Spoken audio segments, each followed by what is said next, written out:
ക്യാൻസറിനെതിരെ പൊരുതാനായി Calicut city service സഹകരണ ബാങ്കും MVR cancer സെന്ററും സംയുക്തമായി അവതരിപ്പിക്കുന്ന ക്യാൻസർ ചികിത്സാ സഹായ പദ്ധതിയാണ് mass care.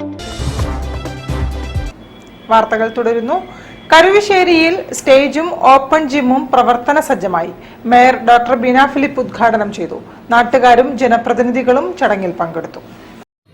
Kozhikode corporation 7ാം ward കരുവശ്ശേരിയിലെ സ്റ്റേജിന്റെയും open ജിമ്മിന്റെയും ഉദ്ഘാടനം മേയർ ബീന ഫിലിപ്പ് നിർവഹിച്ചു.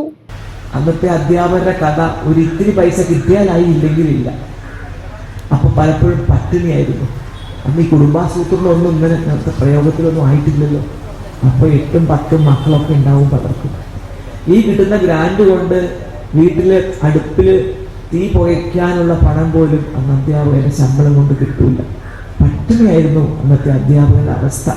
സർക്കാർ സ്കൂളിൽ പഠിപ്പിക്കുന്ന അധ്യാപകർക്ക് അത്യാവശ്യം ജീവിച്ചു പോകാനുള്ള ശമ്പളമുണ്ട്. ഇങ്ങനെയുള്ള പ്രൈവറ്റ് സ്കൂളുകാർക്ക് കാര്യമായ ശമ്പളമൊന്നും ഉണ്ടായിരുന്നില്ല.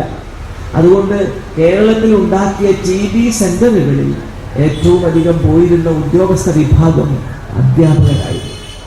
അധ്യാപകർ റിട്ടയർ ചെയ്യുമ്പോഴേക്കും TB വരും. അവർക്ക് ഇങ്ങനെ ആരോഗ്യമില്ലാത്ത ശരീരത്തിൽ ഇങ്ങനെ പണിയെടുത്ത് വാർഡ് കൗൺസിലർ വരുൺ ഭാസ്കർ അധ്യക്ഷനായിരുന്നു.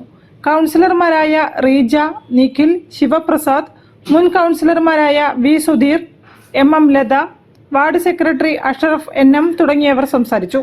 സ്വാഗത സംഘം convener Vijayan VM, treasurer P Manoj Kumar തുടങ്ങിയവർ നേതൃത്വം നൽകി. ചടങ്ങിൽ നഗരാസൂത്രണ ചെയർപേഴ്സൺ കൃഷ്ണകുമാരി മുഖ്യാതിഥിയായി പങ്കെടുത്തു.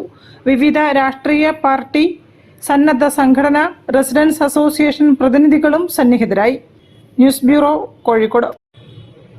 തദ്ദേശ സ്ഥാപനങ്ങളിലെ വാർഡ് വിഭജനവും അതിർത്തി നിർണയവും സംബന്ധിച്ച പരാതികൾ പരിഹരിക്കുന്നതിനായി നിശ്ചയിച്ച ഡീലിമിറ്റേഷൻ